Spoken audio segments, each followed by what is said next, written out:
All right, welcome into the post-game show, everybody. Dan Tanner, Altitude Sports Radio 92.5. Nuggets and Celtics here at Ball Arena tonight where I am live. The Nuggets fall to the Celtics 118-106 is the final. Lots to get into here on the post-game show. As always, feel free to leave me your comments. I'd love to get to those and break this one down. So, obviously, tough night for the Nuggets as far as player availability. Nikola Jokic was listed as questionable throughout the day. Coach Malone told us before tonight's game that yesterday Joker started coming down with something, wasn't feeling good, and then it actually got worse today. So during Coach Malone's pregame presser, he was still listed as questionable. That was according to Michael Malone. And then as we inched closer towards game time, the Nuggets officially ruled him out. In fact, Bennett Durando from the Post said he saw Joker exiting the locker room with the Nuggets trainer for whatever that's worth. So obviously tough game tonight. Someone asked Coach Malone, I just got back from his post-game press conference, if tonight, I actually posted the answer on my Twitter at DanTanner091 with the question and answer. It was classic Malone. It was a fair response for Malone because I don't even know who asked it, but they were asked, how tough was it without Jokic tonight? Malone's like, what kind of question is that? Obviously, it was very tough. But hey, I will start with this. Hell of an effort from the Nuggets tonight. I mean, before the game started, I was talking with D-Mac and Hastings a little bit, and once Joker was ruled out, I mean, this was a game you could see the Nuggets easily lose by like 40 points. So they were in this game with 5-6 minutes to go in the fourth quarter. It gets away from them in the end. Jamal and MPJ had a great start to tonight's game. In fact, Jamal, MPJ, and Russell Westbrook combined, they started the game 4 of 4 from beyond the arc. So it was an excellent start. The problem tonight was they kind of disappeared in the second half, which, again, I keep beating this dead horse, but I'm going to keep saying it because it keeps happening. That's been the problem with Michael Porter Jr. and Jamal Murray all season long, is the inconsistent play from quarter to quarter, half to half, game to game. There's stretches where tonight I thought the Nuggets looked like they could actually take this game from the Boston Celtics, and they just could never quite get over the hump in that regard. We also had a few weird incidents tonight. There were a lot of challenges in this game. A cup got tossed out onto the court. I'm at the arena, and I have not been able to see it on social media, and I wasn't able to see it on television. I'm still a little bit confused on exactly what happened. They were showing the replay here in the arena, but I can't tell if it was a fan or if it just got knocked over. I don't know exactly what happened. So if they showed it on the broadcast and you're aware, please let me know. But just a little bit of a weird incident. I believe the game was tied right around 90 at that point, and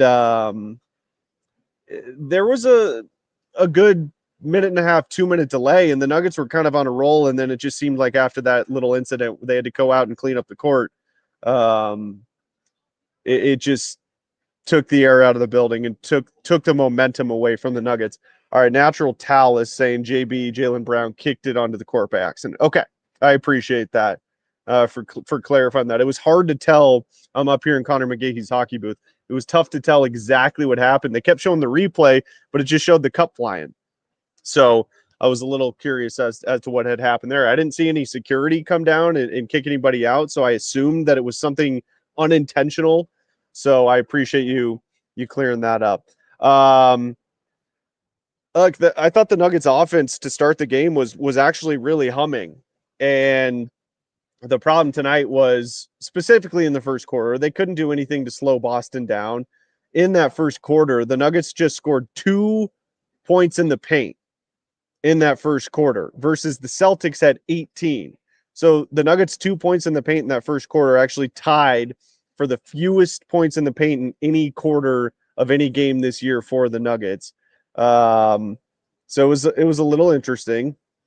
It was the fewest points in the paint that the Nuggets had in a first quarter since just over 5 years ago now, in January of 2020, and it was the fewest at home in almost 10 years. December 15th of 2016, they had 0 against the Blazers, and the Celtics led this thing 37-25 after one.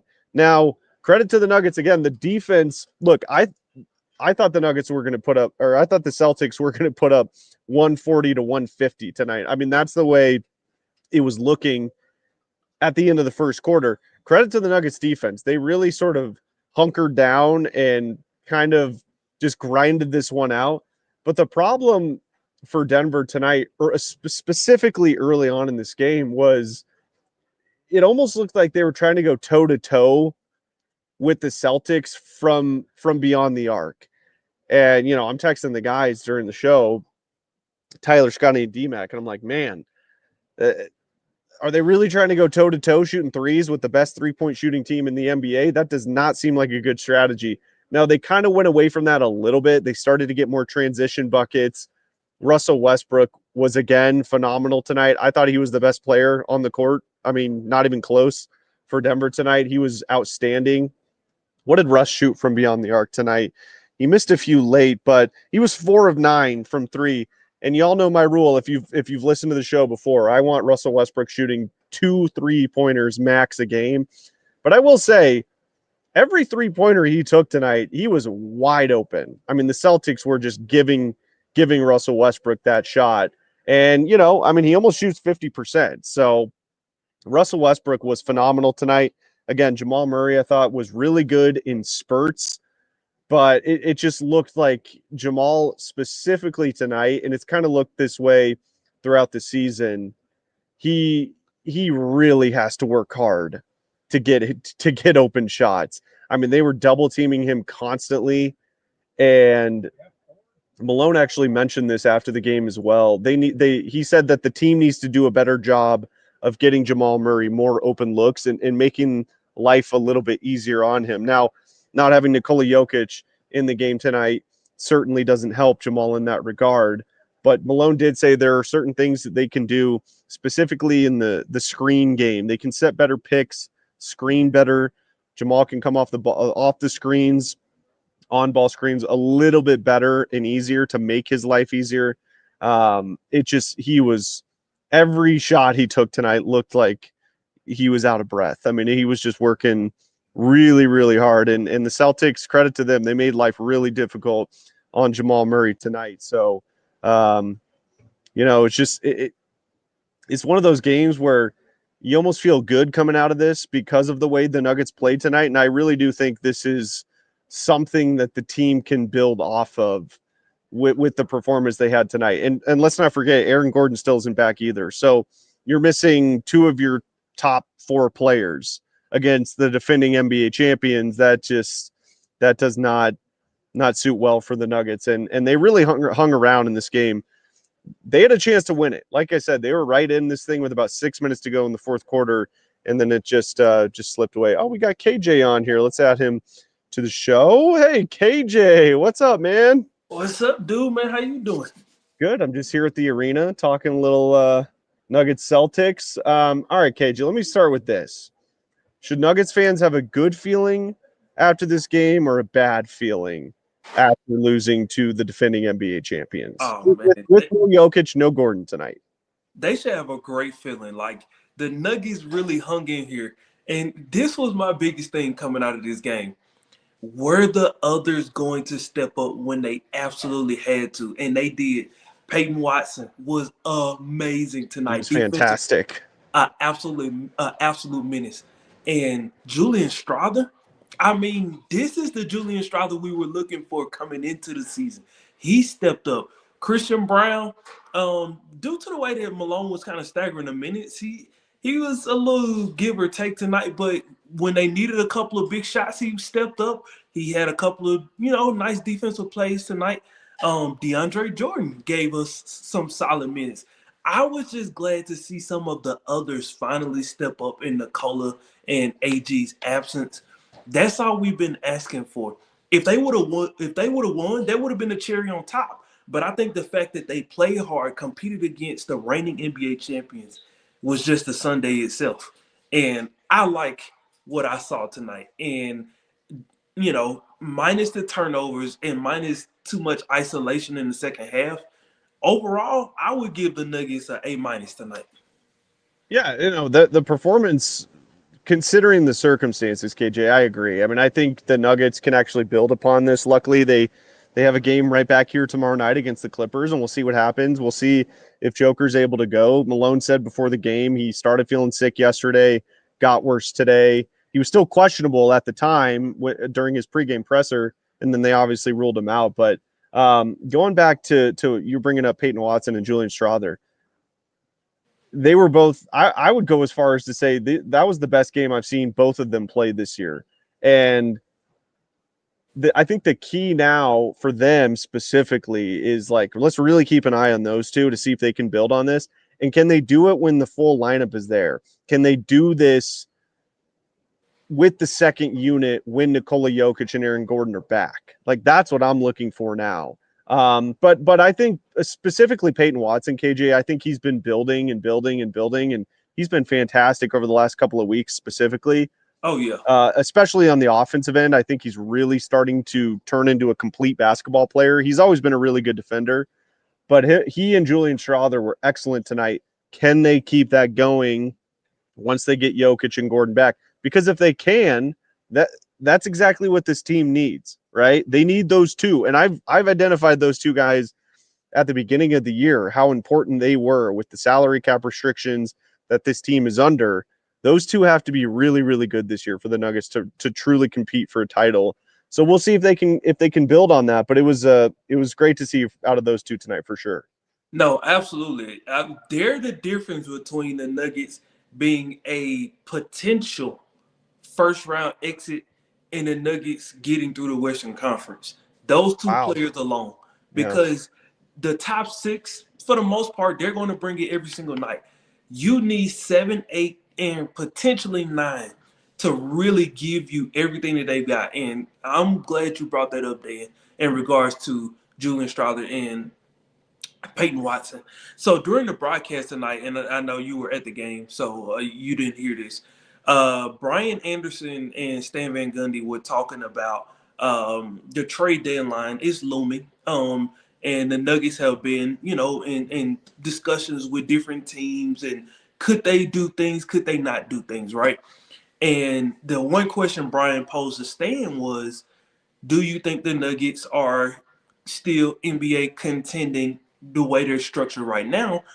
And Stan was like, no, they would have to make a couple of moves at the deadline.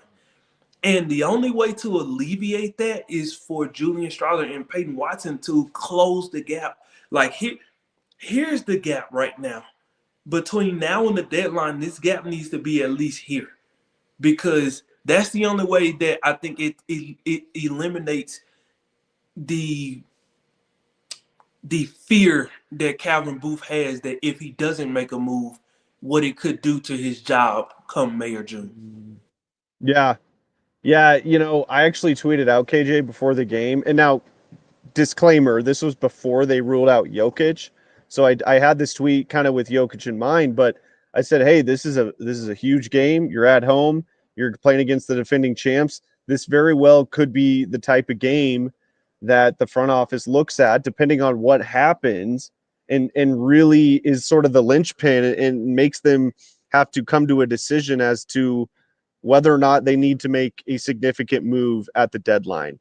Now, with what we saw tonight, I mean, Peyton Watson and Julian Strawther were excellent. Now, the thing is, can they do that consistently? I still have my concerns with that. And you did bring up, the Nuggets 1 through 6 is solid.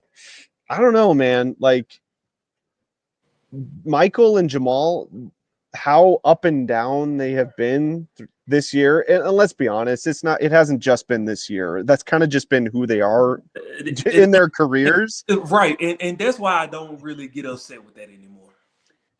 Right. But that is an important factor because in order for the Nuggets to be legitimate title contenders, though, not only is Julian and Peyton going to have to contribute like they did tonight, I agree with you there, but Michael and Jamal have to be far more consistent. I mean, there's no doubt about it. So that also, I think, can factor in towards the trade deadline. I saw a lot of people today talking about, can Jimmy Butler, could that happen? Well, they could do it. I mean, you'd have to trade Michael Porter Jr. Dude, there's no way in hell I want Jimmy Butler on this team Dude, I don't at need 35 years old. Like, that's, I mean, now granted, the Nuggets do need defense, and he's a very good defender. But I don't know, man. Like a 35-year-old, his contract's up after this year. Like, yeah. that's one where I kind of like shake my head and I'm like, I don't think that's the move. I Dude, also don't think Zach Levine's the move either. I'll take Zach LaVine before I take Jimmy Butler. I agree, but I don't want either of them. I You know don't what I'm saying? Because I don't think that solves the Nuggets' problems. The Nuggets' problems right now are backup five, and my goodness, Zeke Naji tonight. Ugh. I mean, you cannot play him anymore. You just can't. And I'm sure Zeke's a good dude. I really, no issues with him personally. But my God, was he bad in his very limited minutes tonight? What did Zeke have? He played It had to just be under no 5 minutes. Just under 5 minutes. And I swear to God, KJ, I was like, if he plays in the second half, I will be shocked because he was awful in his stint.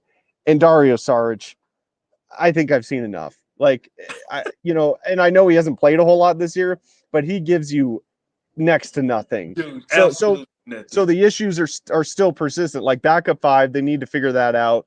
Whether or not that's putting Aaron Gordon there for the rest of the season, I guess I don't like that move because look what happened last year. He was dead tired come playoff time, Yeah. and the defense.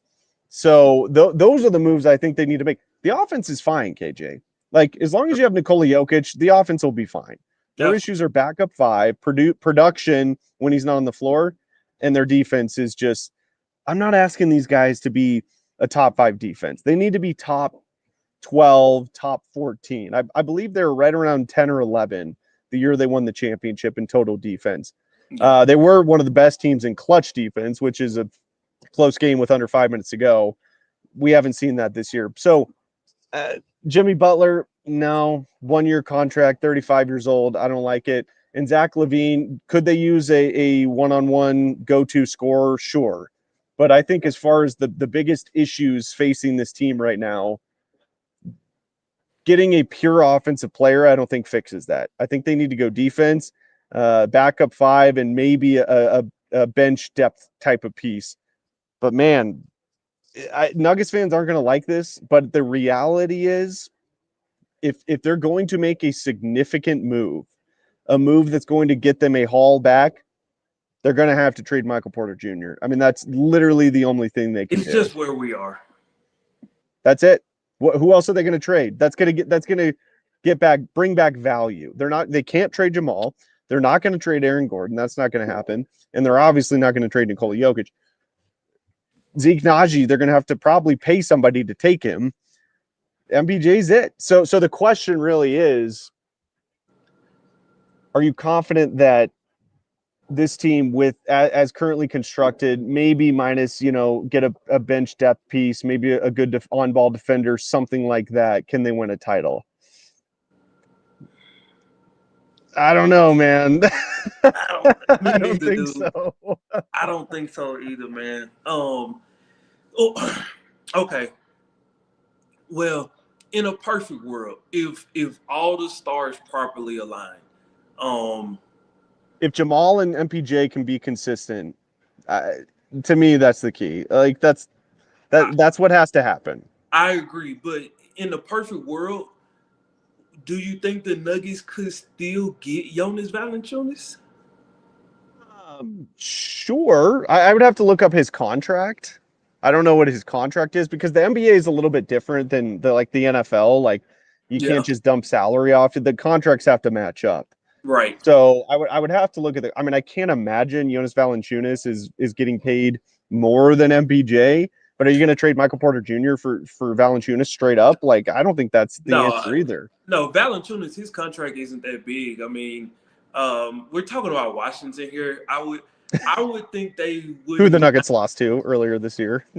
Exactly. You know what I mean? Like, come on, man. So, just bad losses all around.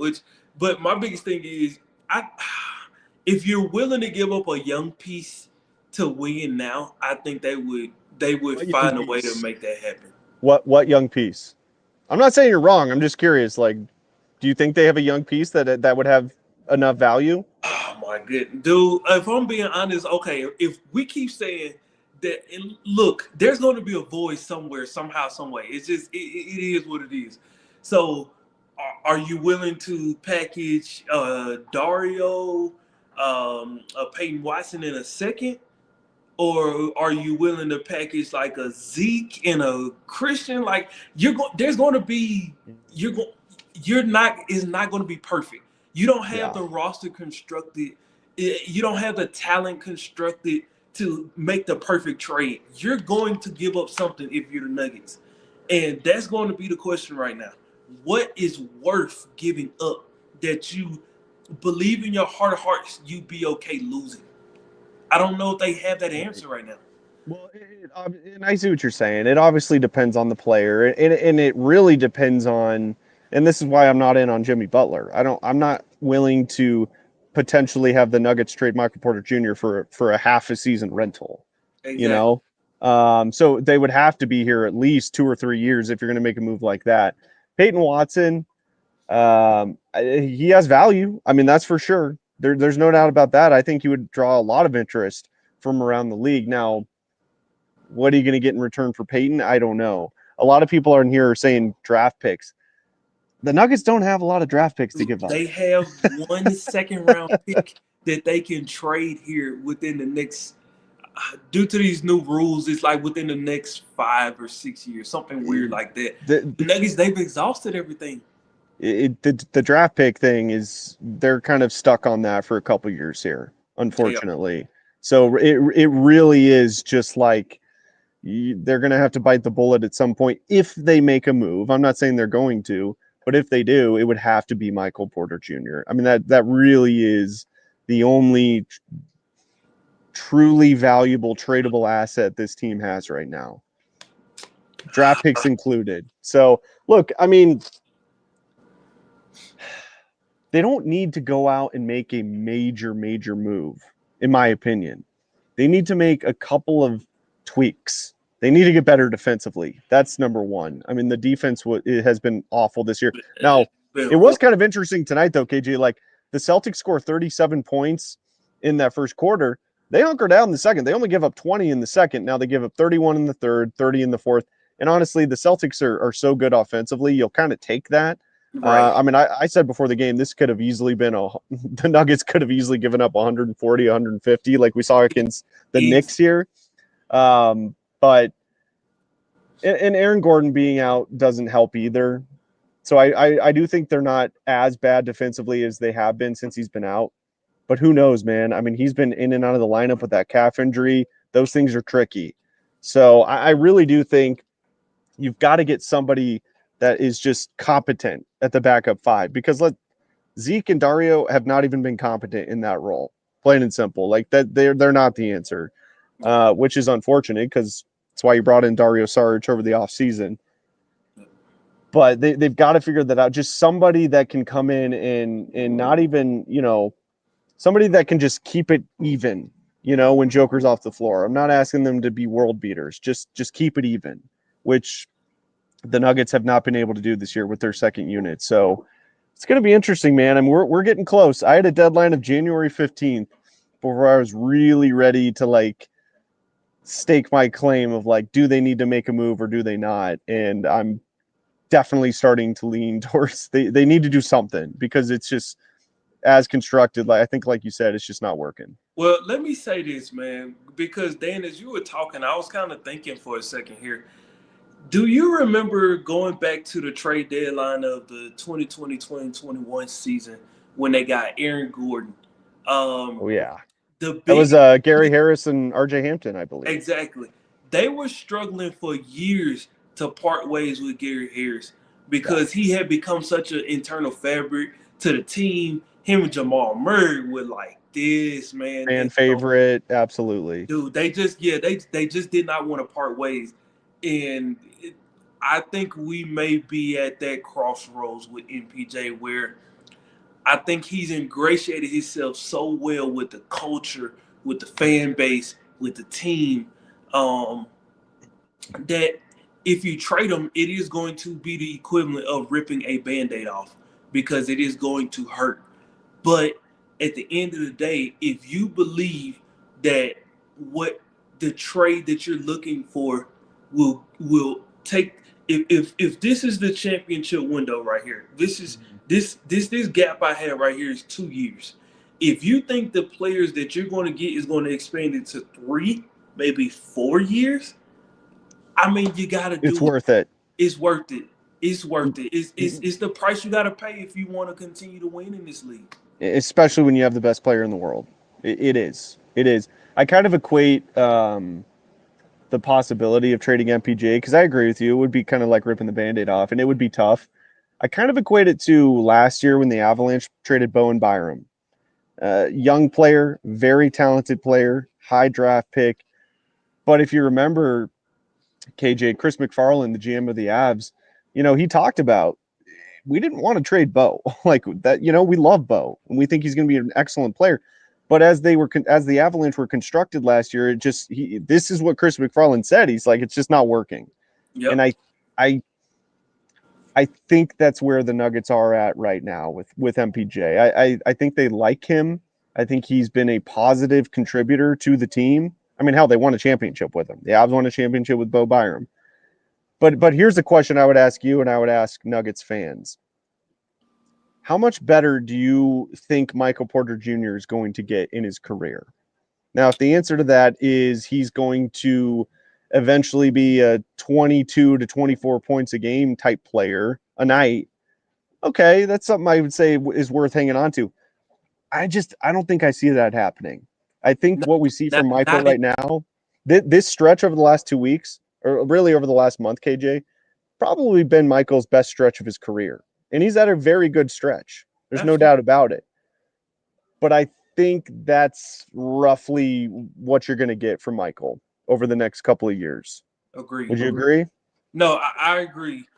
Look, for what his role is here in Denver, I don't think he'll ever get to being like a 24, 25, 26 points per game a night score. Like that would force Jamal to then become the number 3. That's just not going to happen. Not the way the I don't offense think is Michael can designed. do. I don't think it's just here in Denver, and I know what you're saying because the Nuggets like to spread the ball out. I get it, and Jokic, and that's what makes him so good at times. I don't think Michael would be able to do that anywhere he goes. He can't create his own shot off the I think dribble. so. You know what I'm saying? Like he's not that type of player. Wait a minute. I'm going to disagree with you here. I think he would be able to average 25 alongside Trae Young. They have a great relationship. They've known each other for years. They used to play together in AAU. They basically were the equivalent of like best friends on the court with the style of play that they play. Like if you go back and watch some of the tape, Trae Oh, I Young have. and Michael Porter Jr. were nice, man. And so that's the Yeah. only place I think he could get close to averaging 25. Okay. Interesting. Because I think Trae Yeah. would just force feed him. Yeah. I don't know. I still think you have to be able to if you're going to do that, you have to be able to create your own offense. And I don't think Michael has the handles or the speed to do that. Yeah. I mean, he has other unique traits. One of them is he's damn near 7 foot tall, and he has one of the prettiest jump shots in the NBA, and he's an excellent 3-point shooter. Those Yeah. are unique traits to Michael Porter Jr. Where he struggles is one-on-one on the offensive end. He cannot create his own offense. He needs a system around him. And that's really what the Nuggets need, KJ, now that I'm thinking about it, is they do need that guy coming off the bench, like a Jordan Clarkson type of player Yep. that can create his own shot, and he's a good 3-point shooter. That's the kind of guy that they would need, but they need that coming off their bench because I think the way the offense is structured with the starting five, with Jokic running the offense, I don't think they necessarily need that. That's why I don't really. Are you going to bring Zach LaVine in off the bench every game? I mean, maybe, but Zach LaVine is not a good defender either. So again, like this team, I don't think they need help offensively. They Right. need help on the defensive end more than anything. And it doesn't have to be anything crazy. They need to get up into the top 12, top 14, like I said. That's right around where they were when they won a title. The offense is good enough to win a championship if the defense is close to middle of the pack. But Yeah. right now, it's towards the bottom of the league. So that's priority one. And then, I mean, at this point, I don't really know what they do with the backup five. I mean, that's why they brought in Dario Saric, and Yeah. it just hasn't worked out, unfortunately. No, it hasn't. In a perfect world, if Jordan Poole was more mature, I think the perfect trade would be MPJ and Zeke Naji for Jonas Valanciunas and Jordan Poole. And Washington, they have cap space to absorb the Zeke contract, so it would match for the Nuggets, while Washington would be able to absorb whatever's left over. Even if for some reason they needed to work out somewhere, the Nuggets pay this amount for the rest of the year, and the Washington pays the rest, whatever. They could work out the kinks. But if Jordan Poole was more mature, to me that would be the perfect trade. Outside of that, man, I don't know any other trade that would make sense for the Nuggets. I mean, if Sacramento is truly open for business, maybe Malik Monk, but they just paid him. So why would you go and trade Did he him win if you? six man of the year last year, Malik Monk? I think he did. I He think had I an think I think excellent year last year. I think so. Yeah. Hey. I mean, that's yeah, him or a Jordan Clarkson type of player, I think, is what they could really use coming off the bench. Let me throw this by you, KJ. Ben asks on the comment section, do you trade the guy that they just drafted? Is he worth anything? They're talking about Deron Holmes, their first round pick out of Dayton. Well, that's going to be tough. I mean, he tore his Achilles in summer league. Yeah. I've actually seen him warming up pregame. He looks like he's on the right track, so that's good. I know the team really likes him, Yeah. and they should. He's a good player. Uh, but the problem is, like, how do you evaluate a rookie draft pick's trade value when he hasn't played a game and he's coming off a very significant injury? Like, Facts. how do you do that? I mean, he might have trade value. I have no idea. But if he was playing well and wasn't injured, okay, maybe you could entertain that conversation. But Right. I think that's a pretty much impossible ask when he got injured in summer league and you haven't seen him play yet. And the Nuggets like that kid a lot. And honestly, KJ, like, as tight as their salary cap is right now, they need these young guys to produce. These They, guys on cheap contracts. It's a they lot do. like the NFL, like drafting a rookie quarterback. Bo Nix, if they weren't paying Russell Wilson $40 million this year, it'd be a little bit easier. Right. But that's kind of the point of, like, the Chiefs were able to have this amazing roster and win a couple Super Bowls when Mahomes was still on his rookie deal.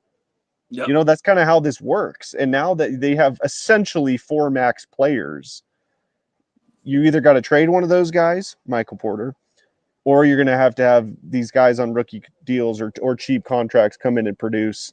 But I don't know. I mean, I was encouraged from what I saw from Julian Strawther and Peyton Watson tonight. And Peyton Watson specifically, it wasn't just tonight. He's been building up over the last month or two of the season where I really do think he has evolved into a complete basketball player on both ends of the floor. He's even starting to hit the three ball at a more consistent clip. Julian Strawther, I mean, he had an excellent game tonight. And, you can see the potential there with Julian Strawther. But again, consistency. That's the key with this. I think that's the biggest issue. One of the biggest issues right now with the Nuggets is consistency, not just from their young guys, but from their stars too, in Michael Porter Jr. and Jamal Murray. It's going to be. I do not envy Calvin Booth right now, man. Like, he's got a tough job at this I deadline. I agree with you 1,000%. I do not envy him as well. Um, let me toss this to you, Dan. How much has AG being in and out of the lineup affected the Nuggets' chemistry this year? Like, just overall, offensively, defensively, a little bit of everything. Just overall. Well, I think I definitely think that they are a much better team when he's in there on the defensive end because he can guard Steph Curry or he can guard LeBron James. You know what I mean? Like, he is their versatile. I have a buddy, Alex. Him and he's a Rockets fan, and he goes back and forth on, is Aaron Gordon a good defender? And it was actually during the year the Nuggets won their title, KJ. And he's trying to tell me, he's like, Aaron Gordon's overrated defensively. I'm like, dude, he was like one of the highest rated defenders in the 2023 playoffs. Like, what are you talking about? He's an He's excellent a defender. spectacular defender. He excellent, and he's very versatile on that end. So yes, I don't think the Nuggets are this bad defensively. Now, even with Aaron Gordon this year, they haven't been great, but they're going to get better on that end with Aaron Gordon. I still don't think it's good enough. And then offensively, you're missing Jokic's go-to in the low post dunker spot guy. Peyton Watson has been pretty good at trying to fill that void, but Aaron Gordon's just a whole nother beast when it comes to that style of play, and he's built up the chemistry with Jokic. I mean, yeah, I think it affects him a lot. I do on both ends of the floor, but more so on the defensive end because when you have a guy like Jokic, they can make it work offensively, and we've seen that. I mean, they're what did they go like 5 or 6 straight games where they scored more than 130 points? Those are all without Aaron Gordon. Where Right. they're really, really missing him right now is on the defensive end of the floor. No Yeah, doubt about it. I agree wholeheartedly, man. And so that's where to bring it back full circle, that's where it's going to be important when AG gets back for Julian Strawther and Peyton Watson to continue to elevate their games because AG understands that when he gets back, he's going to have to carry a way heavier load defensively. They're going to have to pick up some of the slack offensively because there just going to be games where AG just won't have it offensively. And it's going to be up to Julian Strawther to make the threes. It's going to be up to Peyton Watson to make sure he make his layups and his dunks. And he continues to be aggressive and attacks the rim, and he makes the 1 or 2 corner, threes that they, feed him. It's going to be important for him to make those things go. And there was a conversation me and you were having a while back. It's all about continuing to develop that trust. Russell Westbrook, I mean, he Awesome fits this like a, year. and so it's going to be on the other guys to continue to keep up with his energy. He's like Yeah. this all the time. Yeah. And those young guys, they got to continue to move without the ball. They got to set the Mm-hmm. screens. They got to be in tune with him. They've gotten better since the beginning of the year, but it's still not where it needs to be. Has Russell Westbrook been the second best player so far this year for the Nuggets? Oh, well, after Christian dropped off, Russell Westbrook, Christian was for the first month, but yeah, now we're what 3 months into the season, almost about 2.5, almost three. yeah, I think Russell Westbrook's taken that mantle. I He's agree. had he's had, which is wild. I did not see that coming. I really didn't. I mean, I like Russ. I like his intensity on the court, like you were just talking about. Russ in transition is a problem. He is. And he's what is he, 36 years old, and he's still a major problem in transition. Excellent defender. I mean, dude, there were multiple times tonight where he got matched up. The Celtics switched, and he gets matched up one on one, like in the low post with Kristaps, and he's muscling him up. I'm like, who else on this team can do that? Like as a guard, nobody. Who else Nobody. in the NBA as at the guard position could do that? Man, I give him all the credit in the world, man. He has been phenomenal and did take 9 threes tonight. Don't really like that. But in Russ's defense, and before you came on, I had mentioned this, KJ.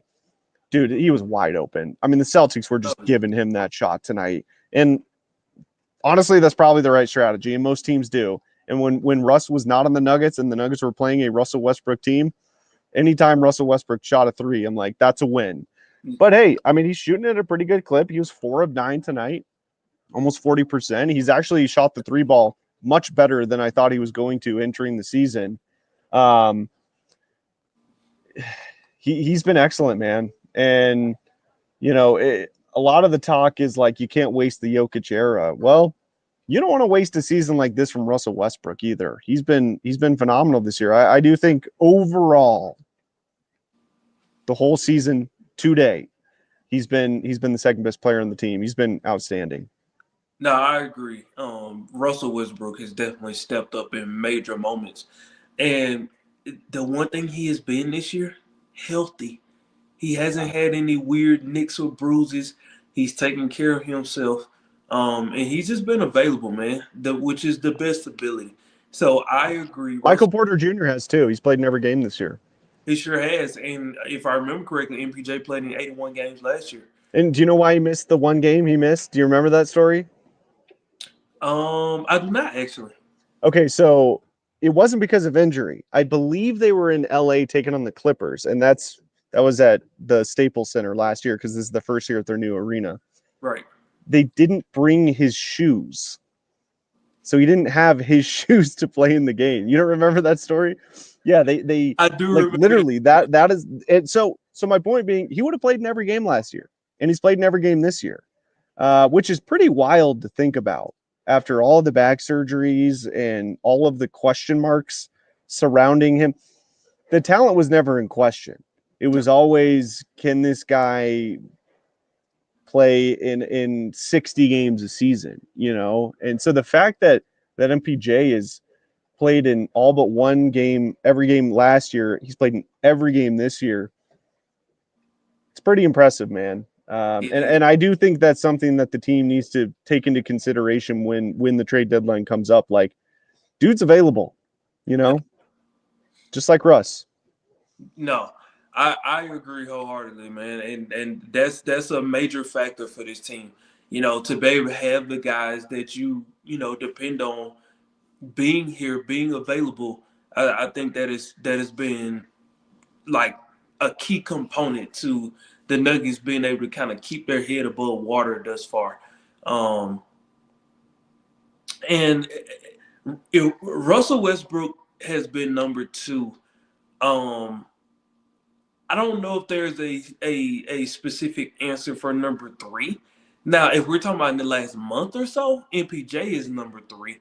As far as Jokic one, Westbrook two, MPJ three. But uh, I don't know, man. I don't know. Outside of Jokic and Westbrook, there's no one else that has been consistent from opening tip of the first game of the season till right now. And it's a little frustrating that we're still having this conversation. We're coming up on the halfway point of the NBA season. We're hitting the halfway point of the NHL season right now.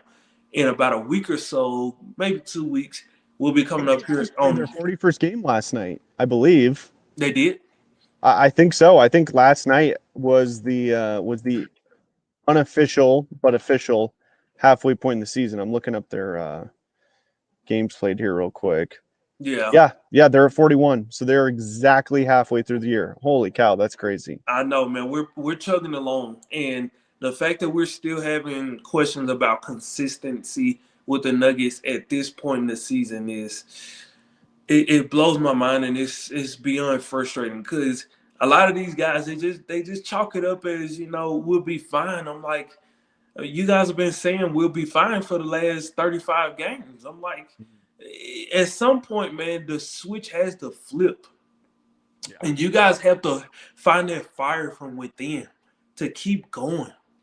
And I think that's the problem with the Nuggets is the fire isn't always lit, and who lights that fire and who is responsible for keeping the fire lit. And I think It's that's kind of what everybody. I'm I going think it's frustrated everybody. mostly with the Nuggets. I think it's everybody to keep that going. I don't think it's on one or two guys. I don't think it's just on the coaching staff. I think that's a team thing. Um, but I get what you're saying. I I don't think the Nuggets are lacking fire. I think Yeah, they're lacking consistency. That's the problem right now with this team. And specifically two guys that are unofficial but basically max contracts in MPJ and Jamal. Like that's really where it starts for me. Julian Strawther and Peyton, great game tonight. Peyton's been awesome all year, really good over the last month. But you're going to expect inconsistency from your young players on cheap contracts. But mm-hmm. the two guys for me is it's like we've seen it, especially with Jamal. And Yep. we've seen it over a month stretch. It just so happens that it happened twice, and they both came in the playoffs. Once was in the bubble, and the second time was back in 23 when they won the title. Mm-hmm. That's what this team is struggling with most right now is consistency. So We'll we'll see see. if they get it on track before the All-Star break. I'm not sold that they will, but we'll see. Yep. All right, man. KJ, great stuff as always, dude. Appreciate you jumping on. Appreciate you, brother. All right, there he goes. Our guy KJ Granderson as the Nuggets fall to the Celtics 118 to 106. Your final here at Ball Arena, where I am live, and I'll be back here tomorrow night for Nuggets and Clippers. The Nuggets still in the 4 seed right now at 20-15. They're behind Memphis, Houston, and Oklahoma City. My goodness, Oklahoma City has won 15 games in a row. They're 30-5 on the year. So the 1 seed is probably out. But the good news for the Nuggets is like they're right in this thing still. I know this season has started off not in the way that a lot of us were expecting, and in a way that I don't think the team was really expecting. But the fact that they're still sitting in the 4 seed right now, look, they can surpass Memphis and Houston, and I like what both of those teams are doing, especially Houston. Big fan of Alperen Şengün. Yeah, I think he's probably the closest thing to Nikola Jokic that there is in the NBA right now. You could make a case for Domantas Sabonis with the Kings, but I've always really liked Alperen Şengün. They've got a really good young team, but I do think that the Rockets and Grizzlies are going to come down to earth just a little bit, being such young, inexperienced teams. So they're right there, they really are, and they've got a chance. To climb up the standings here in the month of January, where it's the most games they have in any month of the season. But tough one here tonight. Great effort from a depleted Nuggets roster tonight without Nikola Jokic, without Aaron Gordon. I thought the effort was fantastic, and we'll see if they can build on that starting tomorrow night here against the LA Clippers. That's going to do it for the post-game show. Have a fantastic night, everybody.